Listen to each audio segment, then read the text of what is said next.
আসসালামু আলাইকুম রহমতুল্লাহি ওবরাকাতু। ইলাজ থেকে সাইদুর রহমান বলছি। আলহামদুলিল্লাহ, আমরা এই মুহূর্তে যে জায়গায় দাঁড়িয়ে আছি সেটা হলো চীন মৈত্রী সম্মেলন। সেই সম্মেলনে আসার কারণ হলো বাংলাদেশের 64 জেলা থেকে যারা উদ্যোক্তা আছে সকলেই আলহামদুলিল্লাহ এখানে উপস্থিত আছে। কেন? যেন আমরা সকলে মিলে আপনাদেরকে বাংলাদেশের যত কাস্টমার বা যত মানুষ আছে যেন ভালো পণ্যটা তাদের কাছে পৌঁছানো যায়, তাদের কাছে ঠিকঠাক মতো সুন্দর কোয়ালিটি সম্পন্ন পণ্য পৌঁছানো যায়। সেই সুবাদে আমরা সকলে একত্রিত হয়েছি এই চীন এই সম্মেলনে।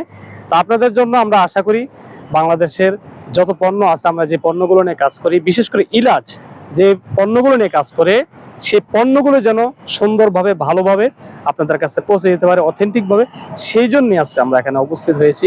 আমাদের জন্য দোয়া করবেন আর ইলাজের সাথে সবসময় থাকবেন, ইনশাল্লাহ ভালোটা পাবেন। আসসালামু আলাইকুম রহমতুল্লাহি ওয়া বারাকাতুহু।